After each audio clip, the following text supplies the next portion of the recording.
Hello, everyone. Welcome to another edition of Chargers Chat.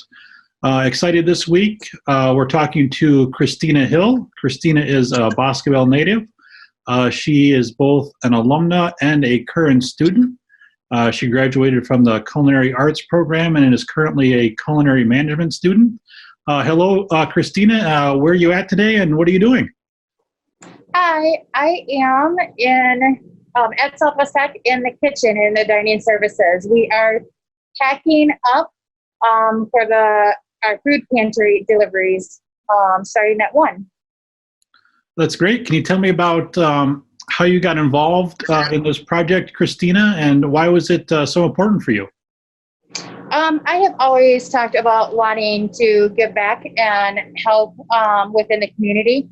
And as soon as the COVID-19 hit, Rex had contacted me about doing something like this.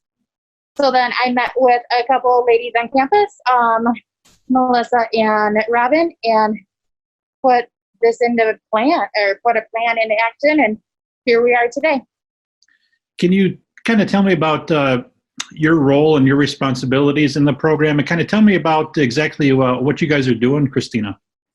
Yeah, so we had in the beginning when all this when the COVID-19 happened, Southwest Tech made phone calls to each student individually. From there, they were identified if they might need help.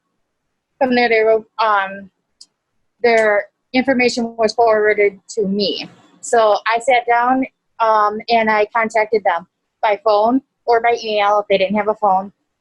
From there, if I identified that they needed help in that area, they were put on a spreadsheet, and I do that every week.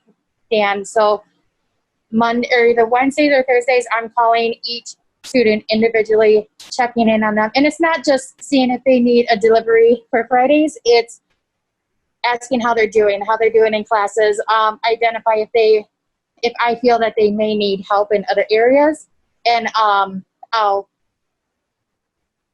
contact the appropriate person for that. So from there, once they get on the spreadsheet, I will then link that to Rex, Robin, and Melissa, and from there we start packing. Yeah, that's amazing, Christina. Can you tell me a little bit about maybe some of the things you've heard from the students, or what type of needs they're looking for now that campus is closed, Christina? Yeah, so we have a lot of students that that not only are in need of food, but they're in need of computers, just support, just someone to talk to. As we all know, with the stay-at-home order, it gets lonely. So I am able to be that bridge, as you could say. I help with whatever they need, and it's nice when I go out on deliveries. I get to see, just who I'm talking to, because through the phone you don't really get to see who it is. So yeah, that's a really good feeling to actually be able to deliver as well. Yeah, absolutely. And speaking of the deliveries, I think that's what you're doing today. Can you take me through kind of your responsibilities today and what's going on today, Christina?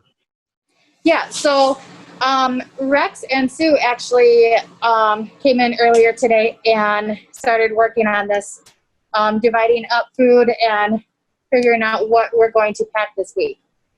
So when I came in, I'm helping them finishing up packing, sorting, and now we are in the process of actually dividing it up. And from there, we'll load them up in our vehicle and be on our way out for delivery.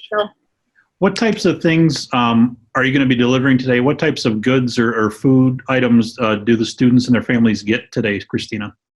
Yeah, so they get anywhere from potatoes, onions, where this week I made a pizza box, so where they get to make their own pizza, chicken nuggets, fries, chips, soup, vegetables, frozen veggies, bananas, apples, yogurt, milk, bread, butter. They get quite a bit. Sure, that's awesome, Christina. So Yeah. I mentioned at the beginning you're involved in the culinary program, and obviously this helps your culinary experience, but it's not really about that. What are some of the things you've learned throughout this process, both I guess personally and as a volunteer, Christina? Personally, I learned that I love giving back. This is something that I will look forward to doing in the future, whether that's with a different company or on my own. As I said previously, throughout my 3 years at Southwest Tech, that I would like to get involved in maybe a soup kitchen within my area or the local food pantry. So that's something that I will seek out this fall. As far as being in the culinary industry, this is what I do. I mean, I love helping people, and I mean, right, that's why I'm in it. It's the culinary industry is about making people feel happy, whether it's for food or through the service, and that's what I'm doing. Going back to that a little bit and your experience at Southwest Tech and your studies and your academic work, what have you learned in the classroom and in the culinary kitchen that has helped you since campus is closed and since you work here in this volunteer project? The biggest thing that I take away from this is to be patient, that everything passes. Might not be today or tomorrow or in the next couple of weeks, but eventually it will pass. And just like when you're making any food, is if you want it to turn out perfectly, you got to be patient and you got to follow the steps. And that's exactly what we're doing here. Yeah, absolutely. And finally, before I let you get back to work, Christina, people who are watching this, if they feel a need and if they have, if they're able to give, how can people help out if people want to help out, Christina? Good question. I'm not sure. I'm pretty sure they can text or they can get a hold of Rex Smith or Melissa Kleckhammer if they want to help, give back, or have any questions. Great. Well, thank you, Christina. Keep up the great work. You're doing a great job, and we appreciate everything you're doing. You're welcome. Thank you. All right. Thanks, Christina. Yep. Bye. Bye. Thank you, everyone, for watching again this week on Chargers Chat, and we will see you next week. Thank you.